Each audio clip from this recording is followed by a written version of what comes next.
जय हिंद साथियों, आप सभी का सबसे पहले तो मेरे YouTube चैनल पर हार्दिक स्वागत है। और आज हम पढ़ने जा रहे हैं आधुनिक भारत का इतिहास। आधुनिक भारत का इतिहास चैप्टर 1 है, जिसमें लिखा गया है कि यूरोपीय कंपनियों का आगमन। जो हमारे भारत के अंदर है, जो यूरोप की बाहर ये जो कंपनी आई थी, उसका आगमन कब हुआ था, कैसे हुआ था, कहाँ से हुआ था, मतलब ये इस प्रकार से है जो हम आगे अपना चैप्टर है जो जारी रखेंगे। सबसे पहले है जो वास्को डी गामा आया था, ये पुर्तगाली निवासी था। ये वास्को डी गामा है जो पुर्तगाल का निवासी था, और ये कैफ ऑफ गुड सेफ होते हुए एक गुजराती फस प्रदर्शक अब्दुल मनिक की सहायता से 17 मई 1498 ईस्वी में कालीकट बंदरगाह पर कथक डाबू नामक स्थान पर पहुंचा था। ये मतलब ये आप देख सकते हैं कि ये वास्को डी गामा के बारे में बताया गया है कि ये है जो एक पुर्तगाल का निवासी था, और ये कैप ऑफ गुड सेफ होते हुए एक गुजराती पथ प्रदर्शक, जो पथ प्रदर्शक होता है, जो रास्ता दिखाने वाला होता है, अब्दुल मनिक की सहायता से जो 17 मई 1498 के अंदर है जो भारत के अंदर है जो प्रवेश किया था। और उस समय है जो कालीकट के तत्कालीन शासक जमोरिन ने वास्को डी गामा का स्वागत भी किया था। उस समय जो कालीकट के जो शासक थे वो जमोरिन थे, और उन्होंने है जो वास्को डी गामा का स्वागत भी किया था। और इसमें नोट पॉइंट भी ये है कि फेडो अल्वरेज कैब्रल भारत पहुंचने वाला दूसरा पुर्तगाली था। और सबसे पहले तो वास्को डी गामा आया था भारत के अंदर। उसके बाद वास्को डी गामा के बाद है जो भारत के अंदर दूसरे स्थान पर है जो पेडो अल्वरेज कैब्रल भारत पहुंचने वाला दूसरा पुर्तगाली था। और 1502 ईस्वी में वास्को डी गामा पुनः भारत आया था। सबसे पहले तो 17 मई 1498 के अंदर आया था। फिर है जो 1502 में वापस भारत आया था। और भारत में आने वाली यूरोपीय कंपनियों का क्रम, सबसे पहला पुर्तगाली आया था, ठीक है। पुर्तगाल के बाद डच, फिर ब्रिटिश, फिर डेनिश, फ्रांसीसी और स्वीडिश। इस प्रकार से है जो इसका लगातार क्रम बना हुआ है।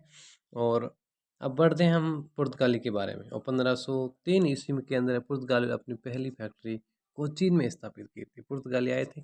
सबसे पहले है जो मैं आपको बताता हूँ कि 1503 के अंदर 1503 में है जो पुर्तगाली ने अपनी पहली फैक्ट्री कोचीन में से, कोचीन कालीकट कोचीन, इसको कालीकट कोचीन भी कहते हैं।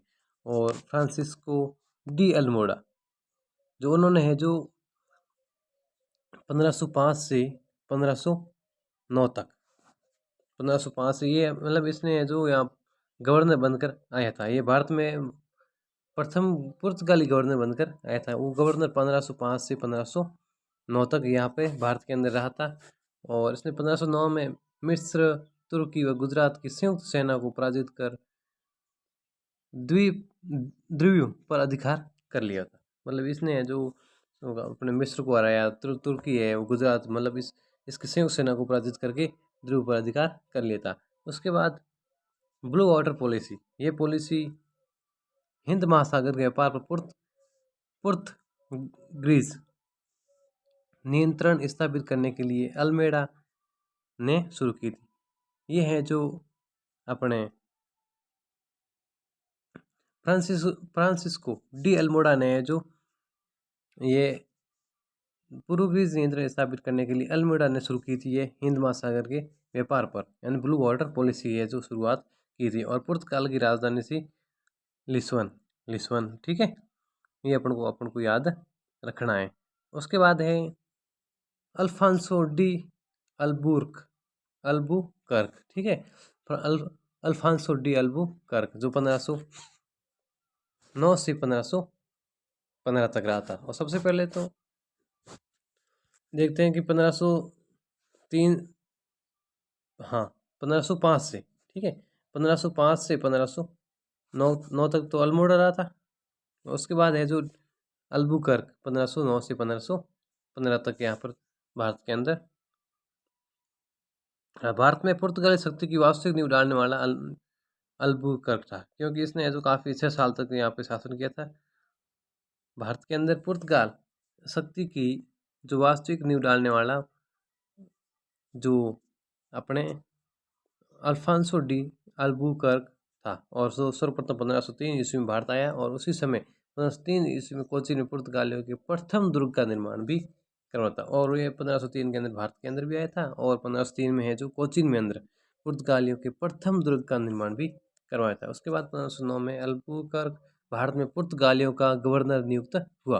उसके बाद है जो इसके है जो अल्बुकर्क को है जो 1509 के अंदर है जो पुर्तगालियों का गवर्नर भी नियुक्त किया था। और 1510 ईस्वी में पुर्तगालियों ने गोवा के बंदरगाह पर अधिकार कर 1510 के अंदर पुर्तगाली आए थे, उन्होंने जो गोवा के बंदरगाह है, गोवा के अंदर बंदरगाह बना हुआ, उस पर अधिकार किया और उस समय बीजापुर के यूसुफ आदिल शाह सुल्तान के अधीन था। और उसके बाद देखते हैं कि 1511 के अंदर क्या होता है। 1511 के अंदर है जो अल्बुकर्क ने मलका और 1515 ईस्वी में फारस की खाड़ी में अवस्थित होर्मुज बंदरगाह पर अधिकार भी किया था। मतलब इन्हें काफ़ी है जो बंदरगाहों पर अभी अधिकार भी किया था, खाड़ी पर भी अधिकार किया था। इसने जो 1515 तक है जो यहाँ पर शासन किया था। और अल्बुकर्क ने अपने क्षेत्र में सती प्रथा भी बंद करवाई थी। ठीक है, ये है जो अपने अल्बुकर्क राजा राम मोहन राय का पूर्वगामी था।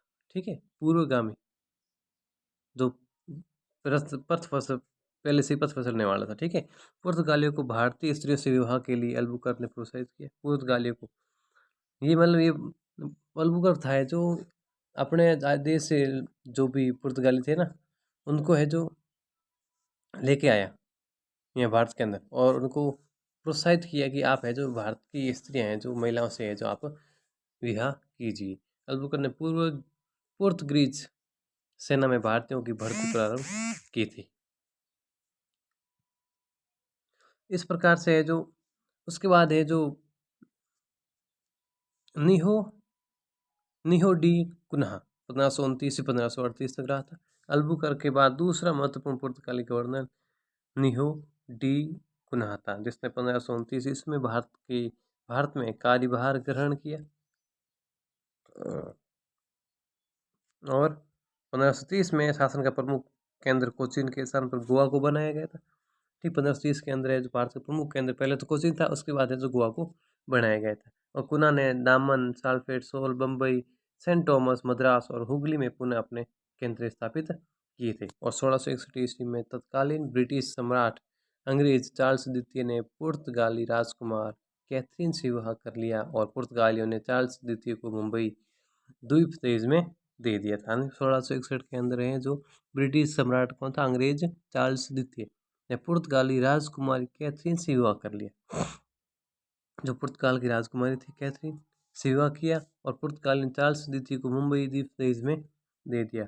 और पुर्तगाली ने जो चार्ल्स को है जो देश के रूप में जो मुंबई द्वीप दे दिया था, देश के रूप में दे दिया था। और इसके अंदर इम्पोर्टेंट फैक्ट है जो आप देख सकते हैं कि बंगाल के शासक मजदूर शाह द्वारा पुर्तगालियों को चलगांव और सतगांव में व्यापारिक कंपनियां खोलने की अनुमति दी गई थी। अकबर की अनुमति से तो हुगली में कंपनी की स्थापना की गई थी। मतलब अंग्रेजों का शासन यहीं से स्टार्ट होना शुरू हो गया था, क्योंकि जो बाहर से कंपनियां व्यापारी जो आते थे व्यापार करने के लिए यहाँ आते थे और यहाँ पर जो काफ़ी मतलब शासक थे उन्होंने यहाँ पे शरण देना शुरू कर दिया था। इस प्रकार से जो यह प्रक्रिया आगे से आगे बढ़ती गई और उन्होंने अपना है जो शासन स्थापित करना शुरू कर दिया था। और इस प्रकार से है जो अकबर भी है अकबर की अनुमति से भी हुगली में कंपनी की स्थापना की कि शाहजहाँ ने पुर्तगाली के अधिकार से हुगली को छीन लिया था। शाहजहाँ ने पुर्तगालियों के अधिकार से हुगली को कि अकबर ने इसको अनुमति दी थी। उसके बाद अकबर के बाद जो शाहजहाँ आया था उसने जो क्या किया था कि हुगली को वापस से पुर्तगालियों से छीन लिया था। अब है कार्टस आर्मेडा काफिला व्यवस्था। ये समुद्री व्यापार पर नियंत्रण व्यवस्था थी। ठीक है, समुद्री स्थान पर नियंत्रण मतलब ये कार्टस आर्मेडा काफिला व्यवस्था मतलब इसके अंदर है जो किसी को भी नियंत्रित करने की व्यवस्था थी। उसके अंतर्गत कोई भी भारतीय या अरबी जहाज बिना परमिट लिए अरब सागर में नहीं जा सकता था। मतलब यदि भारतीयों को, ठीक है, या भारतीय हो चाहे अरबी जहाज हो, जिसको भी अरब सागर के अंदर जाना था तो उसको है जो क्या करना पड़ता था, परमिट लेनी पड़ती थी। इन जहाज़ों में काली मिर्च और गोला बारूद ले जाना मना था। और इनके अंदर है जो भारतीय है और अरबी जहाज है, ठीक है, इनको है जो अरब सागर में काली मिर्च और गोला बारूद ले जाना मना था। और आगे हम पुर्तगालियों के पतन के कारण है जो मैं आपको आगे पढ़ाऊँगा। ठीक है, आप है जो इस वीडियो को ज़्यादा से ज़्यादा शेयर करें, सब चैनल को है जो आप, यदि आप मेरे चैनल पर नए हैं तो चैनल को सब्सक्राइब कीजिए, शेयर कीजिए और बेल आइकन बटन को दबाइए और इस चैनल के माध्यम से अपने भाई का है जो बिल्कुल बहुत ही मतलब ज़्यादा से ज़्यादा सपोर्ट कीजिए। ठीक है, वीडियो को लाइक कीजिए और इस मतलब ये अपने हैंड राइटिंग नोट्स बनाए गए हैं, इसके इससे आपको है जो बिल्कुल ही शॉर्ट नोट्स हैं, ये आप बिल्कुल पढ़ सकते हैं इसके माध्यम से आप।